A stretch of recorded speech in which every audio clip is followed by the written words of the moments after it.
सुंदर वन के घने जंगल में टुनटुनी चिड़िया अपने बच्चों के साथ रहती थी। टुनटुनी चिड़िया सबकी मदद करती थी, जिससे जंगल के सभी पक्षी टुनटुनी चिड़िया को बहुत मान सम्मान देते थे। टुनटुनी चिड़िया के 2 बच्चे थे, वो बहुत ही छोटे थे, इसलिए टुनटुनी चिड़िया उन्हें घर में छोड़कर अकेली भोजन की तलाश में जाती थी। एक दिन टुनटुनी चिड़िया भोजन की तलाश में जा रही थी, तभी रास्ते में उसे बादल मिल गया।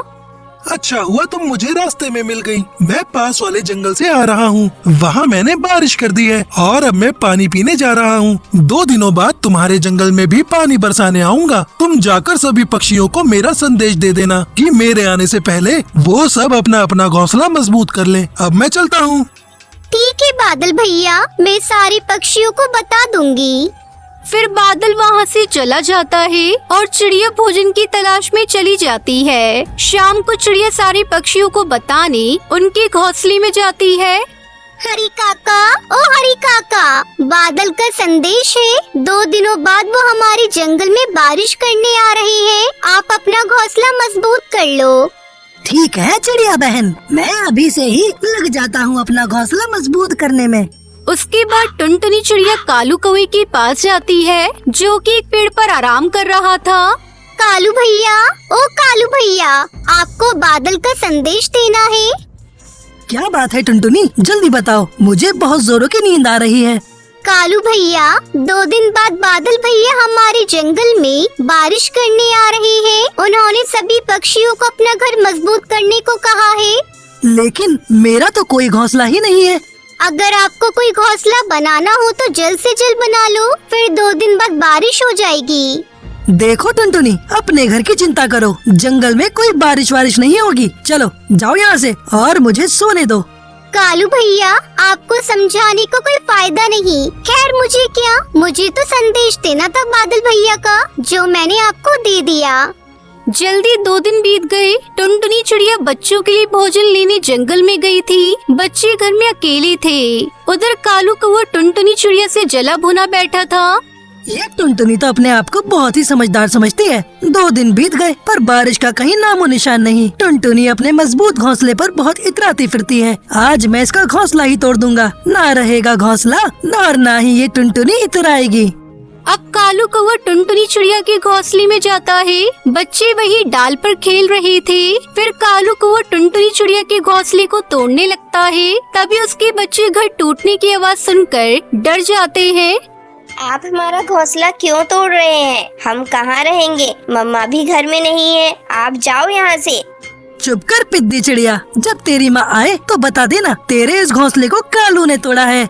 टुनटुनी चिड़िया का घोंसला तोड़ने के बाद कालू कौवा वहाँ से चला जाता है। टुनटुनी चिड़िया भोजन लेकर घर आती है तो देखती है कि उसका घोंसला तो टूटा हुआ था और बच्चे रो रहे थे। ये कैसे हो गया? ना बारिश हुई ना आंधी चली, मेरा घोंसला कैसे टूट गया? माँ, वो कालू अंकल ने अपना घोंसला तोड़ दिया।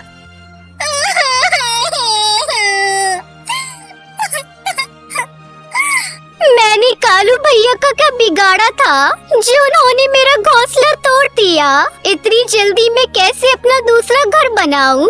तभी टुनटुनी चिड़िया देखती है कि आकाश में काले काले बादल छा गए और बारिश होने लगी। टुनटुनी चिड़िया अपने बच्चों को लेकर पपीते के पेड़ के पास चली जाती है। वो पेड़ से कहती है, पेड़ जी, मुझे अपनी डाल पर थोड़ी सी जगह दे दो। मेरा घोंसला कालू कौवे ने तोड़ दिया। जंगल में तेज बारिश हो रही है। बारिश रुकने के बाद मैं अपने बच्चों को लेकर यहाँ से चली जाऊंगी।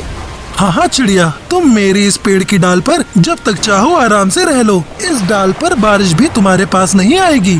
फिर टुनटुनी चिड़िया अपने बच्चों के साथ पपीते की पेड़ की डाल पर रहने लगी। उधर तेज बारिश में कालू कौवा बारिश को झेल नहीं पाया और उसकी मौत हो गई। वहीं टुनटुनी चिड़िया को पेड़ के पास कुछ बांस की लकड़ी पड़ी हुई दिखाई देती है। पेड़ जी, ये जो बांस रखे हैं, इन्हें क्या मैं ले सकती हूँ? मैं इनसे अपना घोंसला बना लूंगी। हाँ टुनटुनी, ये तो सालों से ही यही पड़ी हुई है। तुम इससे अपना मजबूत घर बना लो। अब टुनटुनी चिड़िया दिन रात बांस का घर बनाने में लग जाती है और बांस का एक सुंदर सा घर बना लेती है। उसके बाद टुनटुनी चिड़िया खुशी खुशी अपने बांस के बने घर में रहने लगती है। इस कहानी से हमें सीख मिलती है कि कभी किसी का बुरा नहीं करना चाहिए, बुरा करने वाले का हमेशा बुरा होता है। और जब आँख खोलते हैं तो वो एक सुंदर से जल महल के अंदर होते हैं। वो जल महल सोने का बना हुआ होता है। ये चमत्कार देखकर वो सभी बहुत ही खुश होते हैं। हिमालय के जंगल में कालू कौआ अपनी पत्नी टुनटुनी चिड़िया, बेटी सुनहरी चिड़िया पिंकी चिड़िया के साथ रहता था। वो बहुत ही गरीब परिवार था। उनके पास कमाई का कोई जरिया नहीं था। जैसे तैसे वो अपना पेट पालते थे।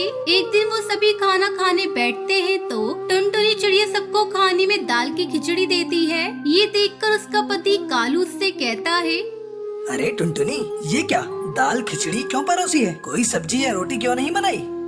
जी घर में ना तो कोई सब्जी बची है और तो और आटा भी थोड़ा ही था, इसलिए सबके लिए दाल खिचड़ी ही बना पाई। तब तक आप लोग हमारे इस वीडियो को लाइक और अगर आपने हमारे चैनल को सब्सक्राइब नहीं किया है तो जल्दी से सब्सक्राइब कर लें और कमेंट सेक्शन में जरूर बताएं कि आपको हमारी ये कहानी कैसी लगी। लेकिन माँ, मुझे तो और खिचड़ी खानी है। मुझे आज बहुत भूख लगी है।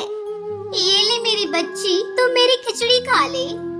ये क्या टुनटुनी, फिर तुम क्या खाओगी? एक काम करो, ये लो, मेरी खिचड़ी में से आधी तुम खा लो। वैसे भी आज मेरा पेट भरा भरा सा लग रहा है। मुझे ज्यादा भूख नहीं है। मैं जानती हूँ जी, आपको धोखा रहकर मेरा पेट भरना चाहते हैं। हाय रे हमारी ये गरीबी, जाने कब दूर होगी। आज बाहर मौसम बहुत खराब है। लगता है तेज बारिश आने वाली है। हर साल हमारा मिट्टी का बना कच्चा घोंसला ढह जाता है। न जाने इस बार क्या होगा। आप चिंता मत करिए, आज ही मैंने घोंसले की छत पर मिट्टी डाल दी है। टुनटुनी चिड़िया कह ही रही होती है कि तभी उनकी पड़ोसन हरी तोती वहाँ भागती हुई आती है और कहती है, टुनटुनी और कालू भाई, जल्दी करिए, अपना सामान बांध लीजिए, फिर से बाढ़ आने वाली है। बाहर मौसम बहुत ही खराब है और नदी का बहाव बहुत तेज है। कभी भी बाढ़ आ सकती है। जल्दी जल्दी यहाँ से निकलिए। ये सुनकर वो सभी हड़बड़ी से सामान बांधते हैं और वहाँ से निकल जाते हैं और कुछ ही देर में उनका मिट्टी का बना घोंसला बाढ़ में बह जाता है। कालू कौआ अपने पूरे परिवार के साथ एक पेड़ के नीचे बैठ जाता है।